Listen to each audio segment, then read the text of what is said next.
জয় শ্রীকৃষ্ণ। ব্রহ্ম মুহূর্তে ওঠার চেষ্টা প্রায় কিছুদিন ধরেই করছি।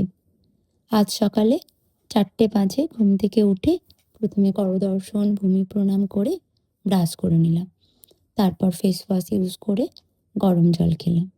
বাড়ির নিত্য নৈমিত্তিক কাজ, ঝাড়ু দেওয়া, ঘর মোছা সেরে স্নান করতে গেলাম ঠান্ডায় কাঁপতে কাঁপতে। তারপর একটু সেলফ কেয়ার করে নিলাম। কাল গোপালের জন্য মার্কেট থেকে নতুন সোয়েটার এনেছিলাম।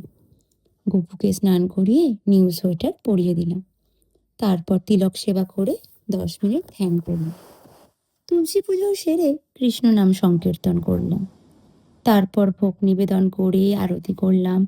তারপর ঘরে একটু ধুনো দিয়ে ঘরের পজিটিভিটি আনার চেষ্টা করলাম। শুনেছি ধুনো দিলে নাকি ঘর থেকে নেগেটিভিটি দূর হয়। তারপর হরে কৃষ্ণ মন্ত্র জপ করে রাধা নাম জপ করতে করতে 15-20 মিনিট মর্নিং ওয়াকটাও সেরে নিলাম। তারপর নিত্য নৈমিত্তিক যেমন 15 মিনিট প্রাণায়াম করে নিলাম। তারপর ব্রেকফাস্ট রেডি করতে গেলাম। তারপর ব্রেকফাস্ট রেডি করা হয়ে গেলে যেমন রোজ শিব মন্দির যাই সেরকম আজও রেডি হয়ে মন্দির গেলাম।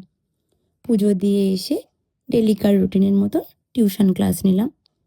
তারপর ব্রেকফাস্ট করে নিলাম, বাড়ির সবাইকেও ব্রেকফাস্ট দিলাম। দেন রেডি হয়ে নিলাম কলকাতা যাব বলে। এভাবেই আজকে সুন্দর সকালটা রেডি করে ফেললাম। তোমরাও এরকম চেষ্টা করো প্রত্যেক দিন ব্রহ্ম মুহূর্তে উঠে যদি দিনটাকে একটু নতুন করে সাজিয়ে নেওয়া যায়। তবে হ্যাঁ, ব্রহ্ম মুহূর্তে ওঠার একটা আলাদাই ফায়দা আছে, যাকে বলো। সত্যি আজকে আমি বুঝতে পারছি একটা আলাদাই এনার্জি, আলাদাই মনের শক্তি পেয়ে যায়। রাধে রাধে।